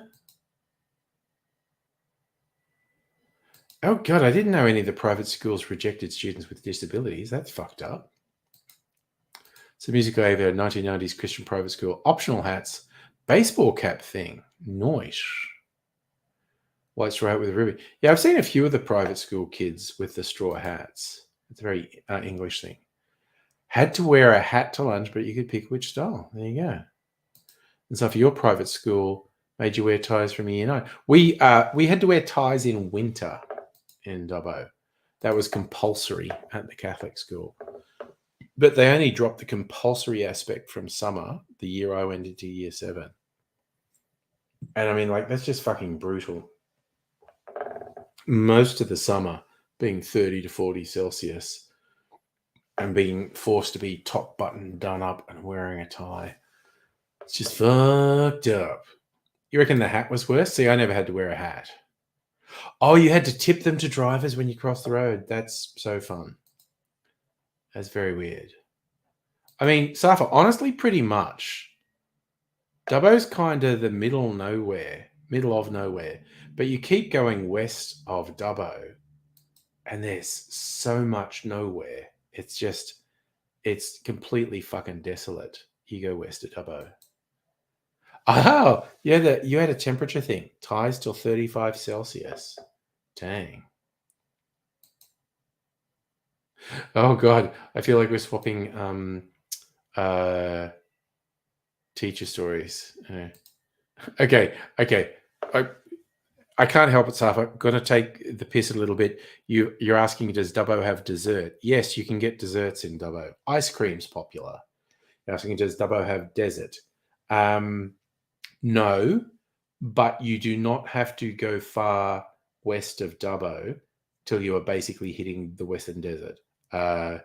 You go about an hour west of Dubbo, and it's just all fucked. Like, I'm going to do one of my periodic things where I look at a map, and I'm going to put Dubbo into the map and then share it.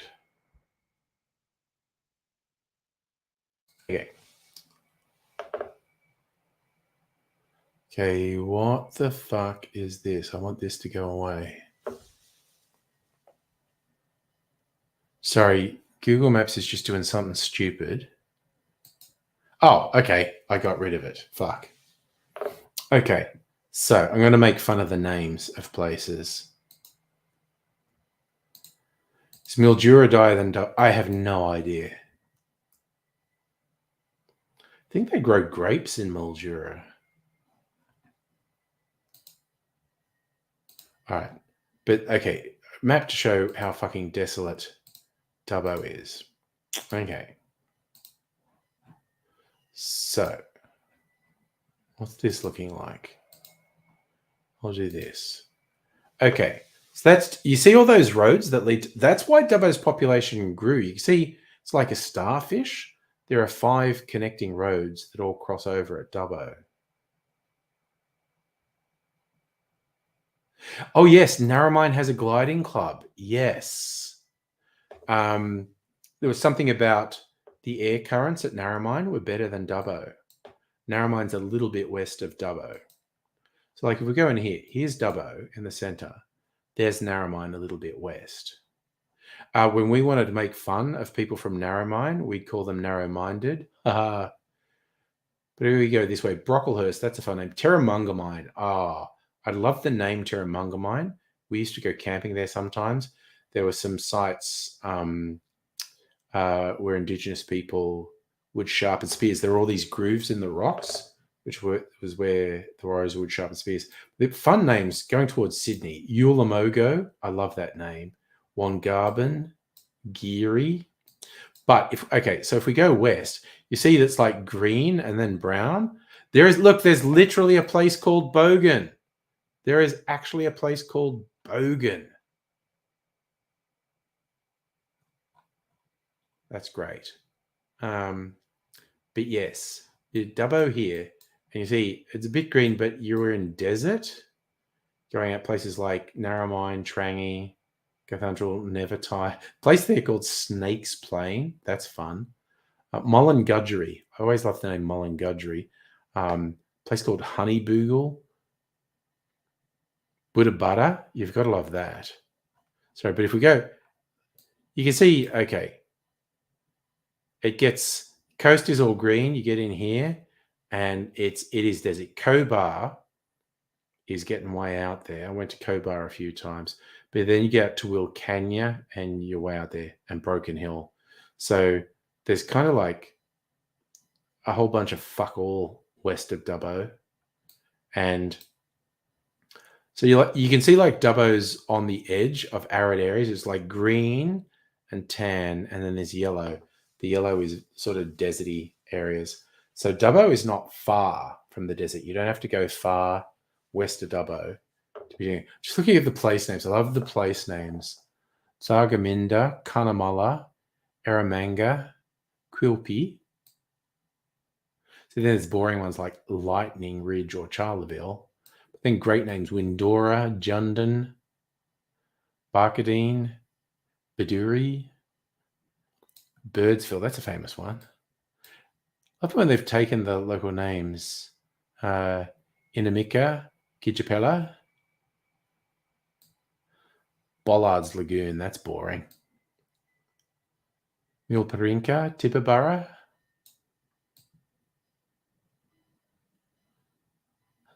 It's a place called Cockburn, which I'm sure they pronounce Coburn, because people with a name spelt that way always pronounce it Coburn. But anyway, Ningen is not far away. Yeah, no, Cobar is getting desert. Wilcannia is well into the desert. Yeah. Very light forest, like gum tree. You get lots of gum trees around Dubbo. Okay, I never did that. You got the cane for smoking a joint. I would have got expelled for smoking a joint. My parents probably would have sent me to prison. You had a friend worked deliveries to newspapers and bank documents at Milk Run. Leave Bankstown and hit 8 airports in a single day. Yep. Man, when you're isolated in those western areas, you really need the planes, trains, and trucks to be bringing you stuff. It's a whole thing. But yes, you can see the desert starts not far west of Dubbo. And Dubbo is dry as fuck. We had one really full-on dust storm when I was a teenager. And it was super weird. Like, we're looking, it was actually it would have been looking west, actually. And it was just like this wall of brown. And it's like, what the fuck is that? And it was just getting closer and closer. And then it hit us. and the visibility went down to like nighttime visibility. The street lights actually came on. And I remember I took a bunch of photos. I had a film camera and I went out and took a bunch of photos. And when in the middle of the dust storm, everything looked orange because no one, okay, here's the fun thing. No one is absolutely sure why Dubbo is called Dubbo. A particular guy had a farmstead which he called Dubbo, and they there are two theories, and honestly, maybe someone has a better theory now, but because there were so many dialects, different languages of the different nations, Dubbo either means red earth because the dirt around Dubbo is extremely red, or it's a reference to a sort of ceremonial head covering. I don't know that it's ever been decided on what it actually is.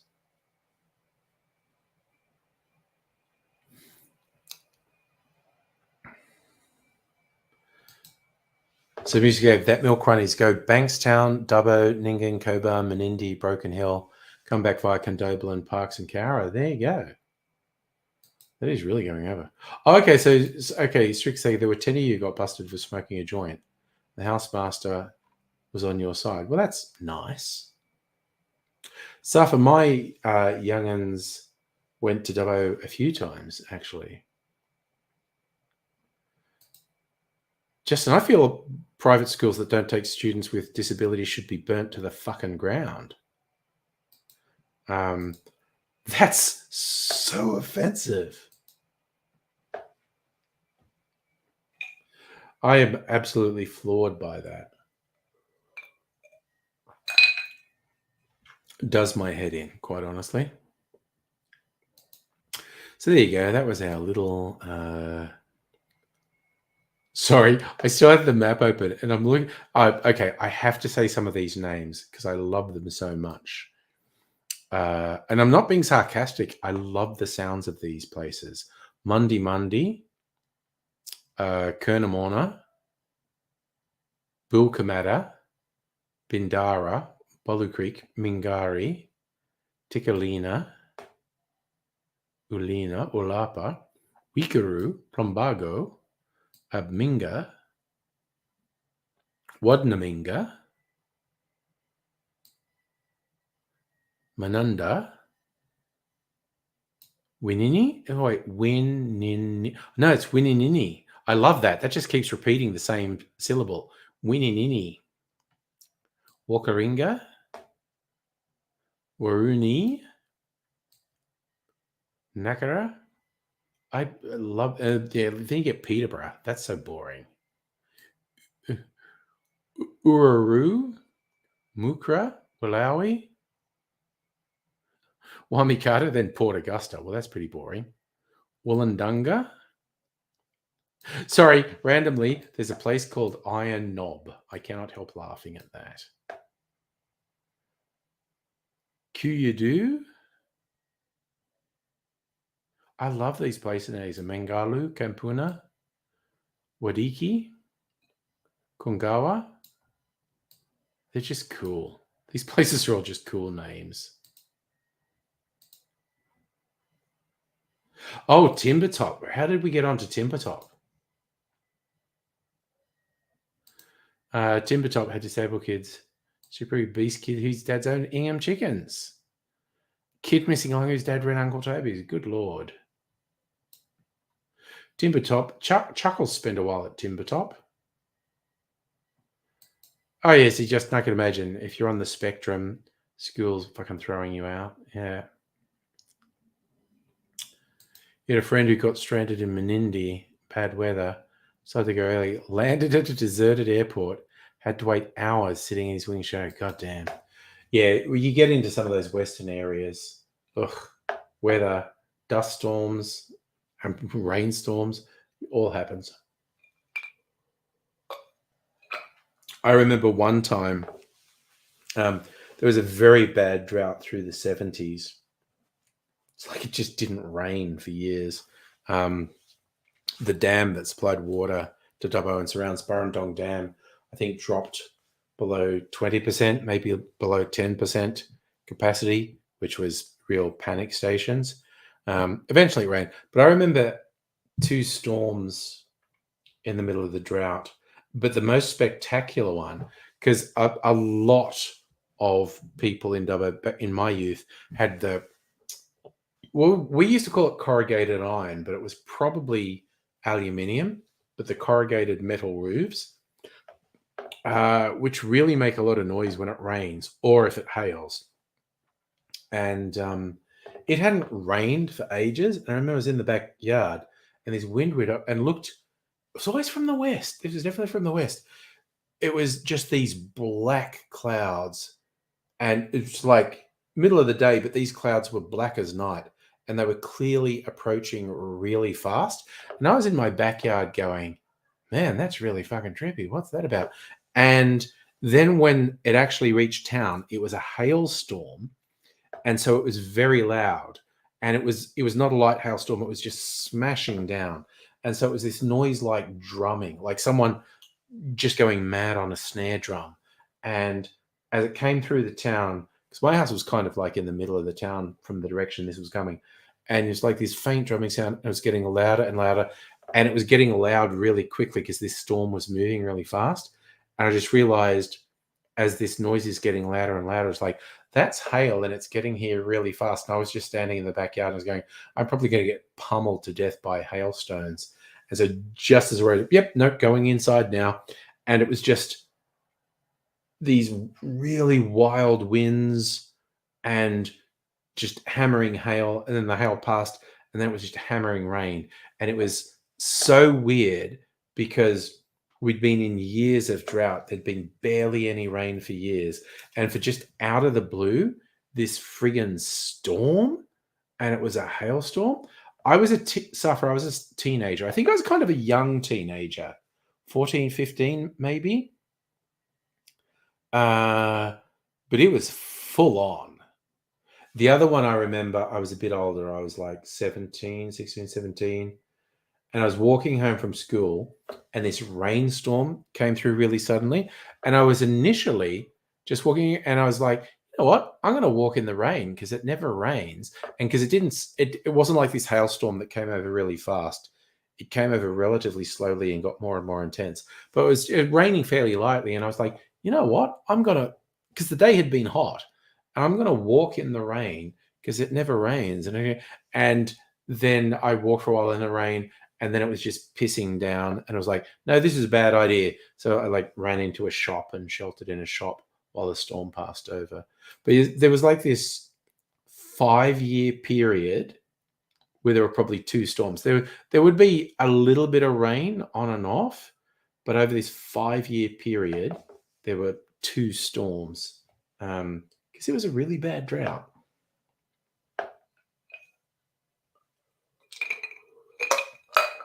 I also remember with the hailstorm, I didn't realize our front door was open. And so we kind of had a lounge room in the middle of the house. And there was a little hallway to the back door and a hallway to the front door. But there was a closed door between the lounge room and the front door. And when I went inside, because this storm material, I thought, I don't know what made me do it if I get something. But I opened the door to the hallway to the front door, and the wind was blowing rain. The screen door was shut, but the sort of big door was open, and the wind was just blowing a spray of rain halfway down the hallway. I was like, oh God. And I had to fight against this, like doing a Marcel Marceau, man walks against wind, because it was really intense. I had to just walk up there and get sprayed with rain and just heave the door over and shut it. The whole carpet was fucking soaked, quite honestly.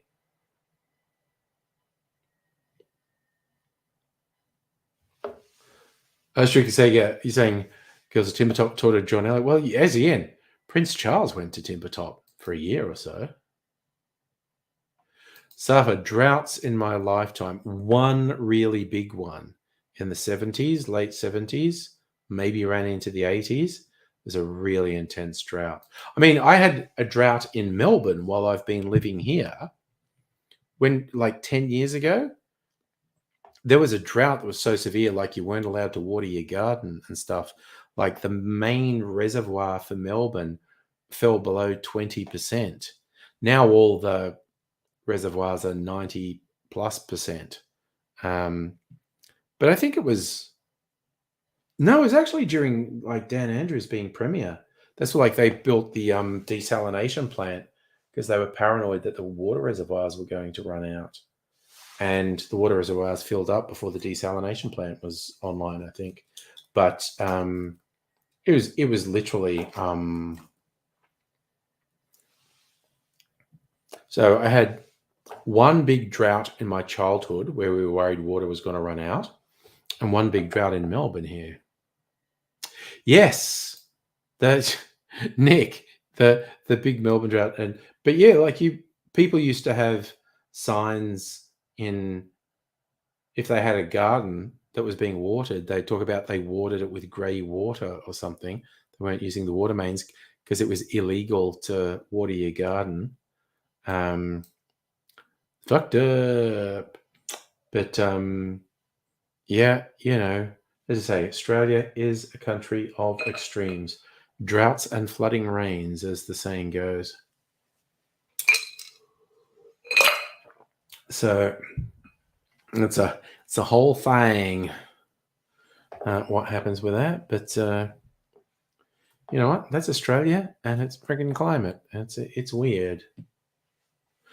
Was it when John Brumby was premier? Okay, I'm just trying to think. I'm gonna look up. When did Melbourne's desalination plant start? No, September 2009. Okay, so Justin, there may have been a drought under John Brumby, but the drought I am thinking of that was extremely severe was in the late 2000s. No, began in 2009. Came online in 2012. Right, okay, so who's the Victorian Premier in 2009? Victorian Premier 2009.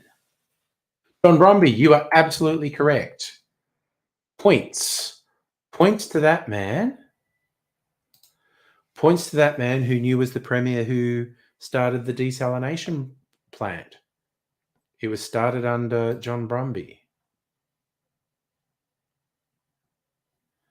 Oh gosh, those bushfires were bad. I still remember I did a video for my YouTube channel, and it was basically it was the first ever time I can remember the Premier giving a warning saying you've got to get out of these places because we are expecting a catastrophic bushfire.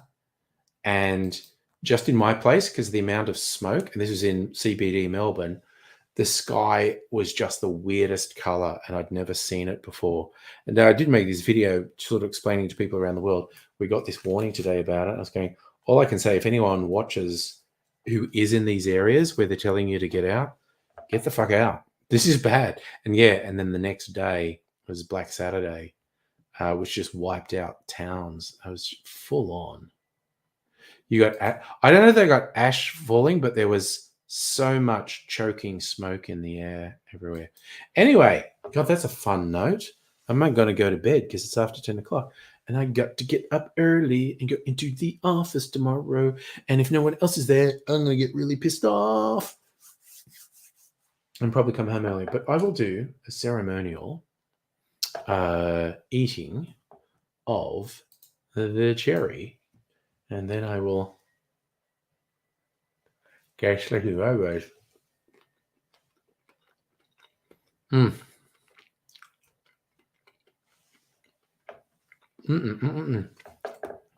Yes, I will probably be back on Tuesday. Unless that randomly ends up being a takeaway night with the offspring. Who knows? What am I? I don't know.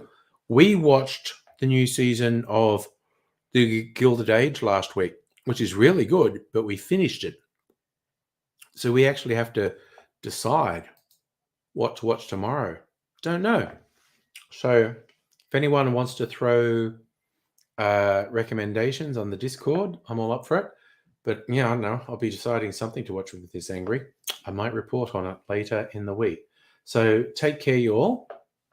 Hope to see you another time. But I'm going to say